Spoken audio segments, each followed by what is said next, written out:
What exactly raises oxytocin levels in the body and what lowers oxytocin levels? So almost every positive social interaction that we've measured, dozens of them, causes the brain to make oxytocin.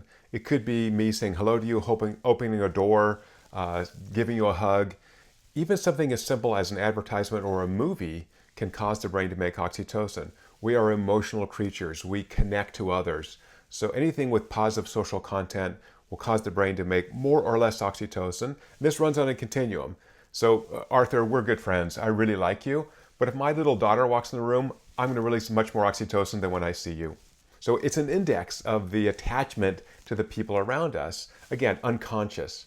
So that's the first factor. So it's really easy to release it. Short half-life. I don't want to leave that gate open in case I run into some scary person with a knife. I don't want to be like, oh yeah, come kill me. Right? So it's a signaling molecule, short on, short off. So what inhibits that? High levels of stress. Okay, so if I'm stressed out, I'm in survival mode. I'm not in connection, help other people, chit-chat mode. I'm just trying to get away from, whatever I feel like is trying to get me. The other potent inhibitor of oxytocin is testosterone. So, as I said earlier, oxytocin works in a couple different ways, but one by increasing our sense of empathy. Who are the least empathic humans on the planet? Teenage boys, which you and I both used to be, and we can attest to that, right? So, in situations where there's high competition, where particularly males are together, you're going to see less bonding, less cooperation, unless there's a reason to do that. If we're on a sports team and we're working together, we see oxytocin release and testosterone release and stress hormones released, right? So these can run together. So again, we're back to complications. So if people are stressed out, if people are having a bad day, don't expect them to be so warm and tender with you because they're just in a bad mode.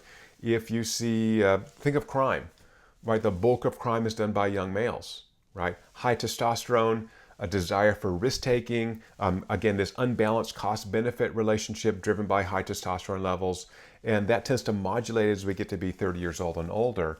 And so again, we're seeing variations. So one plea on that, Arthur, if I may, which is when we see people who are behaving badly, it's often our presumption to commit the fundamental attribution error and say, oh, this person's doing a bad thing, therefore he or she is a bad person. What the science shows is that for 92% of the people we've measured around the world, from every country, the rainforest of Papua New Guinea, almost all of those people, 92%, have an intact oxytocin connection attachment system. Those who are behaving badly, most of those are individuals who are fine people who are having a bad day. So again, it comes back on us to reflect on our own responses to that bad behavior. If a person's having a bad day, should you treat them badly and make that bad day worse, or should you give them more care, more connection? So here's a concrete example of that. When my kids are little, like all modern parents, we did the timeout thing. You're misbehaving, so you get a timeout. If you think about that biologically, that says you're a social creature.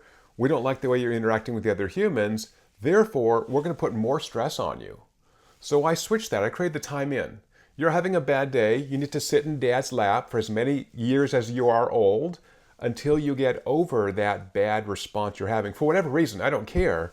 But as social creatures, we need to care for each other, not isolate people who are behaving badly.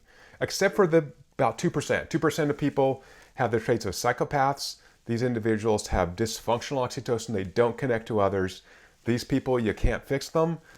You can try, but they have, kind of bad genes, bad environment. And so, but 98% of the people are going to do great. So that difference between 92% and 98, that 6% are people who are fine people having a bad day. So give them some more care.